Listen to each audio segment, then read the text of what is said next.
A'udzubillahi minasyaitonirrajim. Bismillahirrahmanirrahim. Jadi bertemu lagi kita pada malam ini menyambung kembali siri pengajian kitab ya. Pada malam ini kita masuk bab yang pertama dalam kitab Ihya Ulumuddin, iaitu tajuknya ilmu pengetahuan. Jadi sebelum pada tu, marilah kita menghadiahkan pahala Al-Fatihah kepada pengarang kita ini, iaitu Al-Imam Ghazali rahimahullah ta'ala. Al-Fatihah. A'udzubillahi minasyaitonirrajim. Bismillahirrahmanirrahim. Alhamdulillahi rabbil alamin arrahmanir rahim maliki yaumiddin. Iyyaka na'budu wa iyyaka nasta'in ihdinas siratal mustaqim siratal ladzina an'amta 'alaihim ghairil maghdubi 'alaihim waladdallin. Amin. Keutamaan ilmu pengetahuan. Dalam Al-Quran banyak ayat yang menerangkan bukti-bukti mengenai keutamaan ilmu. Firman Allah SWT, syahidallahu annahu la ilaha illa huwal malaikatu wa ulu ilmi qaiman bil qist, la ilaha illallah illa huwal azizul hakim. Artinya Allah menerangkan kepada sekalian makhluknya dengan dalil-dalil dan bukti-bukti ini burhan ya, bahawasanya tiada Tuhan yang berhak yang disembah melainkan Dia, yang sentiasa menterbitkan seluruh alam dengan keadilan, dan malaikat-malaikat serta orang-orang yang berilmu, yakni mengakui dan menegaskan juga yang demikian. Tiada Tuhan yang berhak disembah melainkan Dia, yang maha kuasa lagi maha bijaksana. Surah Al-Imran ayat 100 ayat 18. Perhatikan ayat di atas.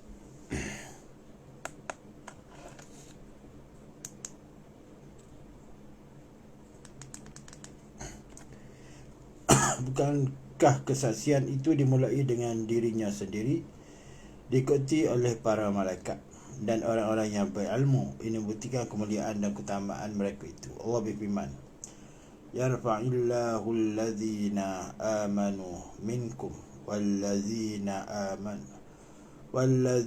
utul ilma darajat. Artinya supaya Allah meninggikan derajat orang-orang yang beriman di antara kamu dan orang-orang yang diberi ilmu pengetahuan agama dari kalangan kamu beberapa darjat. Surah Al-Mujadalah ayat mata tak penampak sebelah. Jangan benar tanda raih dulu, tak baca dah, tinggal. Firman Ta'ala, kul hal yastawil ladzina ya'lamuna walladzi la ya'lamun. Artinya, katakanlah lagi kepadanya, adakah sama orang-orang yang mengetahui dan orang-orang yang tidak mengetahui? Tentulah tidak sama. Orang yang tahu lagi mengetahui lah daripada orang yang tidak tahu langsung. Demikian pula firman Allah SWT dalam surah Al-Fatihah ayat 20 ke 28. Mata tak penampak. Innama yakhshallaha min ibadihil ulama. Artinya sebenarnya yang menaruh bimbang dan takut melanggar perintah Allah dari kalangan hamba-hambanya hanyalah orang-orang yang berilmu. Allah SWT berfirman lagi, walau radduhu ila rasuli wa ila awlil amri minhum la'alimuhu lazi yastambitunahu minhum. Artinya, padahal kalau mereka kembalikan saja perkara itu kepada Rasulullah dan kepada ulil amri. Ulil amri ini pemerintah lah, yang mempunyai ilmu pengetahuan, orang yang berkuasa di antara mereka, tentulah perkara itu dapat diketahui oleh orang-orang yang layak mengambil keputusan mengenainya di antara mereka. Ulil amri ditulis sini, pemimpin yang punya ilmu pengetahuan.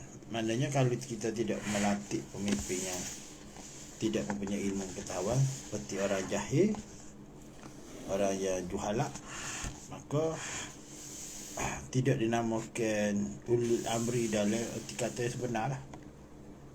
Ini boleh rujuk surah An-Nisa ayat 83. Jadi suatu hukum dalam segala kejadian yang berlaku sentiasa dikembalikan kepada orang yang berilmu pengetahuan, bahkan martabat mereka itu di bawah martabat para nabi dalam menerangkan hukum Allah SWT. Jadi nabi tak ada dah. Khatamul Anbiya tu bagi Rasulullah, penutup segala nabi dan rasul. Jadi lepas nabi sahabat lah, iaitu Khulafa ar-Rasyidin, baru tabi'in. Lepas tu tabi'in. Dia kata kau salah, lepas tu kau khalah. Kemudian kita ni al-ulama warasatu anbiya. Mana ulama lah, bukan ulama dunia, bukan ulama akhirat lah, ulama alillah. Hadis-hadis yang menerangkan. Kita iya ni dia ambil Quran dulu, habis baru dia ambil hadis. Ni nak pergi ke hadis pula. Hadis-hadis yang berkenaan dengan keutamaan ilmu pengetahuan, antaranya ialah sabda bagi Rasulullah. Wa qala an-nabiyyu sallallahu alaihi wasallam ma yuridillahu bihi khairan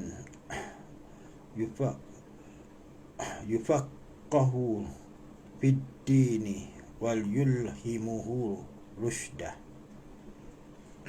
Artinya, barang siapa yang dikehendaki oleh Allah SWT kebaikan, maka dia dijadikan pintar dalam agama dan diilham olehnya kepandaian dalam perkara itu. Lapu kena dekat lah. Hadis ini diriwayatkan oleh Bukhari dan Muslim, dan tambahan kata-kata diilhami olehnya kepandaian diriwayatkan oleh At-Tabrani, Imam At-Tabrani. Kemudian hadis yang kedua, sabda baginda Rasulullah, al-ulama warasatu anbiya. Hamba baca tadi. Artinya para ahli ulama adalah pewaris para nabi. Hadis ini diriwayatkan oleh Abu Daud, Imam At-Tirmizi, Ibnu Majah dan Ibnu Hibban. Jadi sudah jelaslah bahawa tiada lagi pangkat yang lebih tinggi daripada pangkat nabi, dan tiada kemuliaan yang lebih tinggi daripada kemuliaan pewaris baginda, iaitu ulama. Ni terketiknya apa kita iyak ni, sebab dia kok jelucu. Dia start Quran, lepas tu dia pergi hadis. Ni hadis lagi tak habis lagi ni. Baginda Rasulullah SAW bersabda, "Idza ata ala yaumu la azdadu fihi ilman yuqarribuni ila Allahi azza wa jalla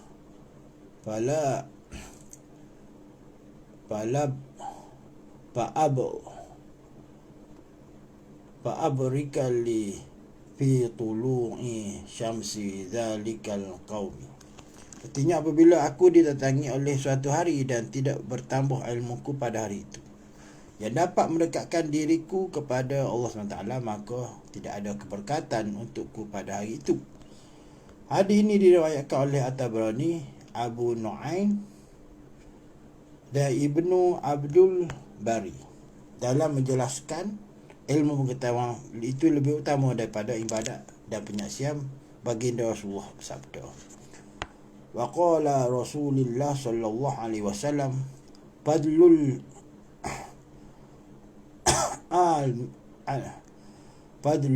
amin ala abidi kafadli ala adataku. Keutamaan seorang alim di atas seorang abid. Abid ni orang yang rajin menjalani ibadah, sebagaimana keutamaanku di atas rendah-rendah orang daripada kalangan kamu. Diriwayatkan oleh Imam Tirmizi. Jadi, hamba bagi contoh lah. Pada zaman dulu ada waliullah, nama dia Ibrahim Adham, Sultan Ibrahim Adham. Masa tu dia dah, mereka cerita lah, dia dah berkhulwat di dalam gua dalam hutan. Jadi dia keluar tu untuk mencari kayu api, dia dijual, hasil tersebut, hasil daripada jualan kayu api tu, dia bagi ke Abid. Abid ni orang yang beramal ibadat dalam masjid lah. Jadi dia ni, dia bukan Abid, dia orang Ahlullah, orang Marifatullah. Dia orang dah sapa. Cubalah perhatikan dengan saksama betapa tinggi nilai ilmu pengetahuan itu sehingga disamakan seiring dengan derajat para nabi. Betapa rendahnya satu amalan yang diamalkan tanpa ilmu pengetahuan. Sekalipun satu amalan itu tentunya tidak terlepas daripada pengetahuan bagaimana cara ibadat itu dilakukan. Sebab andai kata tanpa pengetahuan tentang cara suatu amal ibadat, pastilah bukan ibadat namanya. Sabda bagi dua. Wa inna fadla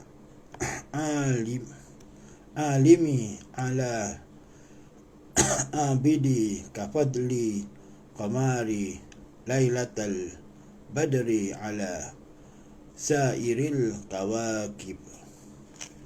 Artinya, dan sesungguhnya keutamaan orang yang berilmu di atas orang yang beribadat seperti keutamaan bulan purnama di malam Lailatul Qadar atas seluruh bintang-bintang.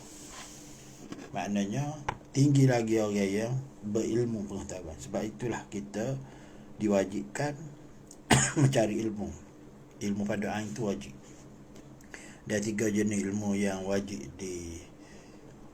cari ialah ilmu fardu ain, fiqh, usul tasawuf itulah.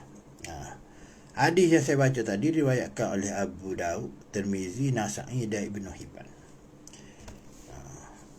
Salah satu antara berbagai-bagai wasiat yang disampaikan oleh Luqman kepada anaknya ialah ya ayyuhal jalisul ulama'a wa zaihum biruk bataika fa inna Allah subhanahu wa ta'ala yuhib quluba binuril hikmati kama yuhyi arda biwabili sama'i.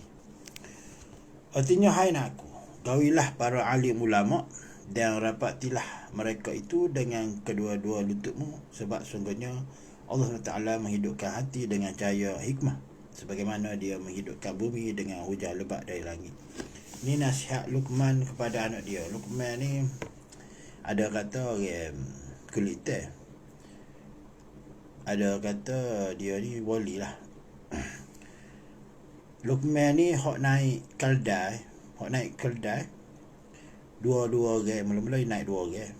Jadi orang kampung tu kata, nyanyi orang keldai naik 2 orang, patuhlah belakang keldai. Jadi dia pun turun. Dia lah anak dia seorang duduk atas keldai tu, dia heret. Sampai sebuah kampung lagi. Jadi orang kampung tu bunyilah, dia kata, nyanyi orang tua naik. Orang tua jalan kaki. Budak tak apalah, dia ragah. Tak, orang tua tu nyanyi, dia kata. Patut orang tua naik. Anak dia tu piping keldai tu, heret dengan tali. Jadi dia ikutlah pula. Dia tukar. Dia naik atas keldai, anak dia heret. Lepas tu sampai kampung ngelah. Tak, kampung tak akhir. Dia kata, nyanyi ke budak. Patut orang tua lah hok jom heret, bukan budak. Jadi dia ayatkan anak dia kata, orang ni tak kena sokma, dia kata. Kalau nak ikut mulut orang ni, tak jadi hijau kita. Tu nak cerita bab orang lah. Jadi keutamaan belajar, ayat-ayat berkaitan dengan keutamaan belajar antaranya ialah firman Ta'ala, walaula naqara min kulli firqatin minhum ta'ifatu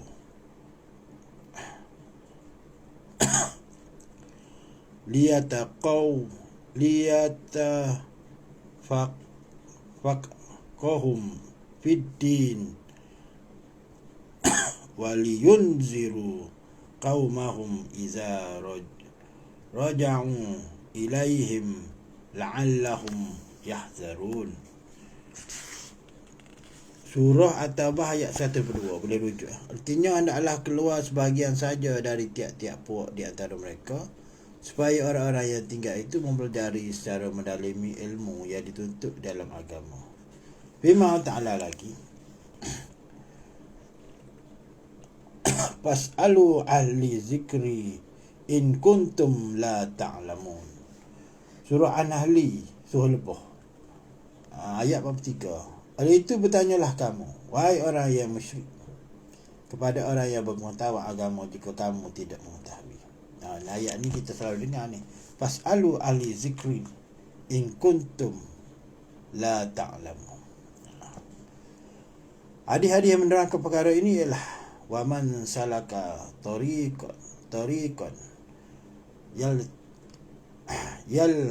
tamisul fihi ilman halallah hulahu bihi tariqan ilal jannah. Artinya barang siapa menempuh suatu jalan yang mencari ilmu pengetahuan, maka Ta'ala akan menempuhkan suatu jalan untuknya menuju syurga. Hadis ni riwayat Muslim, hadis sahih lah ni. Baginda Rasulullah SAW bersabda lagi, la'an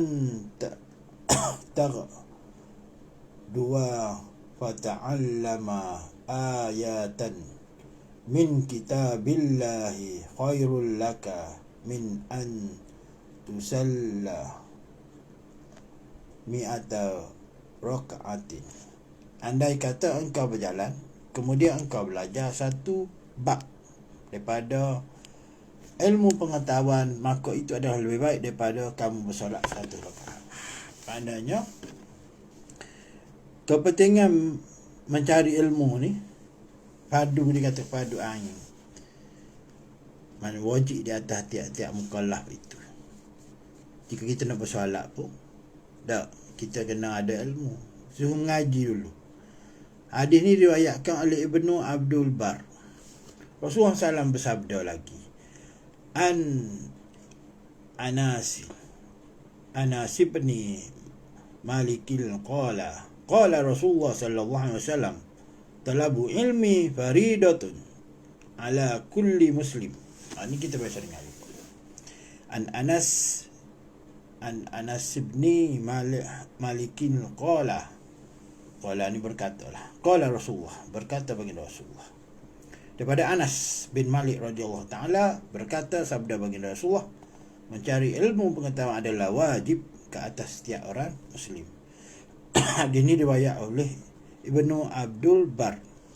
Abu Darda berkata, jika saya belajar satu masalah, maka perkara itu adalah lebih saya suka daripada bangun salat malam.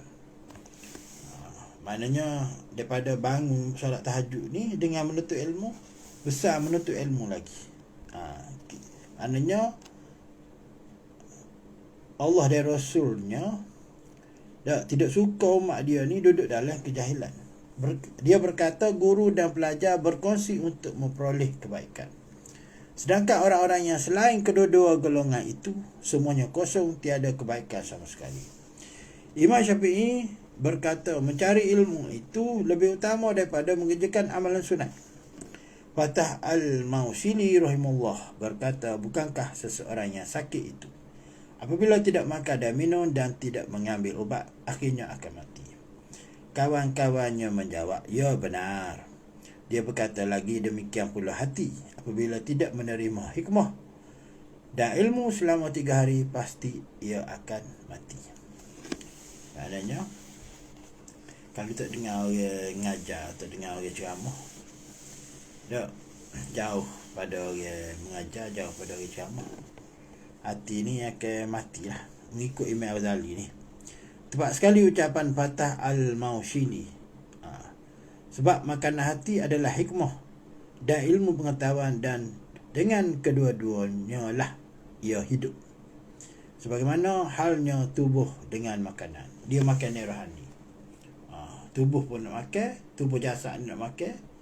Kalau kita makan buka puasa lah, nasi biryani kambing ke, donat ke, nebak ke tak. Jadi roh pun nak makan jugalah. Makannya dia tu dari bab ni bab ilmu lah. Makanan adalah keperluan tubuh badan. Jadi seorang yang jauh daripada ilmu, maka hatinya akan sakit dan kematiannya dipastikan.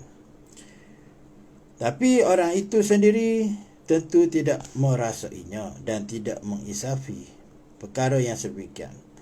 Hal ini disebabkan oleh cintanya kepada dunia. Hubu dunia tu banyak. Hubu jah, hubu mah. Dia ceritakan pangkat, ceritakan harta. Dan kegiatannya mencari harta dunia menyebabkan dia terhijab, dihalang daripada perasaan seperti itu. Jadi apabila kita ambil benda lain isi dalam hati, maka kita telah mensyarikatkan Allah Ta'ala itu dengan sesuatu lah. Jadi dalam hati itu, bukan hati lembu kubah ni, bukan hati tu. Nak pecah bak royong hati ni satu bak jugalah. Hati-hati ni boleh katakan diri lah, diri rohani itulah hati. Tu dikatakan hati sebenarnya qalbu. Bukan hati lembu kubah tu. Orang ingat hati tu parut lah. Jadi dalam hati tu hanya biar ada Allah Ta'ala saja. Dia Ta'ala ni kita tak say kita syarikat dengan apa-apa lah. Daripada perasaan seperti itu, kita mohon perlindungan daripada Allah daripada suatu hari yang segala terbih akan disingkapkan. Hijab ni, terbih ni hijab. Sebenarnya hijab ni tak, nak kata tak ada, ada. Nak kata ada, tak ada. Hijab ni ada kuasa tak? Tak ada kuasa. Tapi nak kata ada kuasa Ta'ala berlakunya. Tapi kita yang menghijabkan diri kita sendiri. Seluruh manusia tertidur dan mereka yang mati akan bangun. Sungguhnya hidup ni, katanya senali, sungguhnya sekarang ni, kita hidup ni ialah kita mimpi, kita tengah tidur. Apabila kita mati barulah kita terjaga. Katanya senali. Senali ni maknanya pintu gerbang ilmu lah. Jika ahli itu jika aku goda ilmu, ahli itu pintunya. Ibnu Mas'ud radhiyallahu ta'ala berkata, hendaklah kamu semua mencari ilmu pengetahuan sebelum ia dilenyapkan. Lenyaplah ilmu pengetahuan ialah dengan matinya orang-orang yang berikan ilmu atau orang yang mengajarnya. Seorang itu tidak akan dilahirkan dalam keadaan pandai. Jadi ilmu pengetahuan itu mestilah dicari dengan cara belajar. Maksudnya apabila Allah Ta'ala nak ambil ilmu dia ni, dia akan kalau kita tengok 5 tahun ke belakang ni lah, selama mana dah para ulama tu Allah Ta'ala jemput, maknanya ambil dah mengadak dia. Jadi dengan sendirinya kita ada, tapi orang nak rungkai kita tu, orang nak menerangkan kita tak ada. Kalau setakat nak baca gitu, tak semua orang boleh. Tapi nak cerita secara detail tu tak ada lah. Tu satu bab. Satu bab lagi dia ayat apa tadi? Jadi kita semua ni asalnya dalam keadaan tidak tahu. Sebab tu dituntut kita ni untuk mencari ilmu pengetahuan. Dan masih tidak terlambat lagi untuk kita mencari ilmu. Kerana pepatah Arab ada mengatakan tutuplah ilmu dari buayang ke lian lahat. Jadi kalau kita perhati dari buayan, dak kalau ikut baby tu dak, ini yang bawa cerita hakikat lah.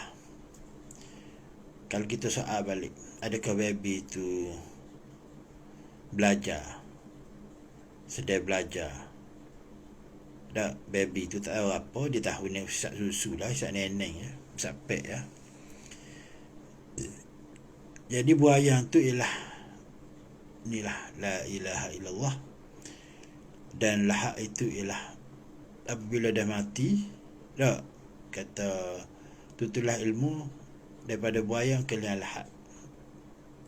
Lahad tu liang kubur lah, tak. Orang mati tu belajar kepada dia dah. Jadi kata-kata tu ialah bermaksud hakikat. Lahad tu ialah hati. Afala ya'lamu idza bu'sira ma fil qubur wa husila ma fis sudur. Jadi apabila aku bongkarkan kubur itu, ketahuilah isi-isinya. Bukan kubur orang mati ni. Kubur orang mati ni ada kepada dia.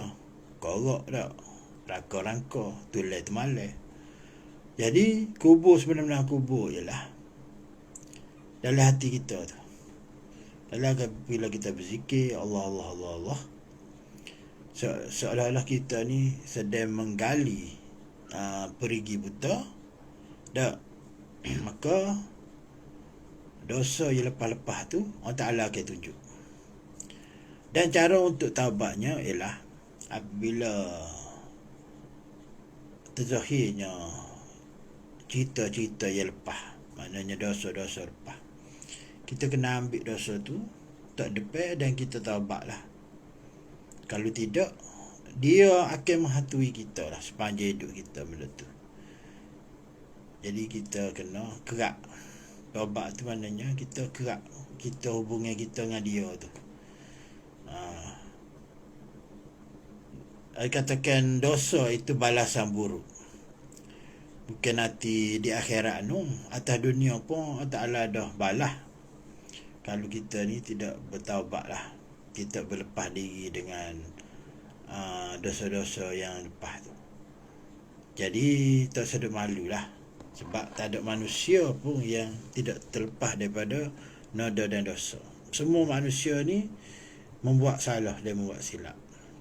Cumanya Allah Ta'ala ni dia suka hamba dia ni minta ampun. Dia Allah Ta'ala ni dia seronok kalau kita ni merayu minta ampun ke dia. Dia paling nak, dia paling suka. Dan dia maha pengampun. Dia suka kalau kita bangun tengah malam, kita merayu ke dia, kita taubat ke dia lah. Air mata kita tu maknanya dapat menghapus api neraka lah. Air mata taubat kita. Jangan taubat air mata buaya pula. Taubat sama belajar tak jadi. Jadi hamba tak boleh lajak lagi sebab nak tulis tajuk tu keutamaan belajar dan keutamaan ilmu pengetahuan dan keutamaan belajar tu. Kalau masuk selagi kak dia jadi keutamaan mengajar, jadi panjang tajuk dekat YouTube tu. Jadi dia tak boleh nak upload lah. Jadi untuk malam ni sekadar tu je. Hamba sudahi dengan wabillahi taufiq wa hidayah. Wassalamualaikum warahmatullahi taala wabarakatuh.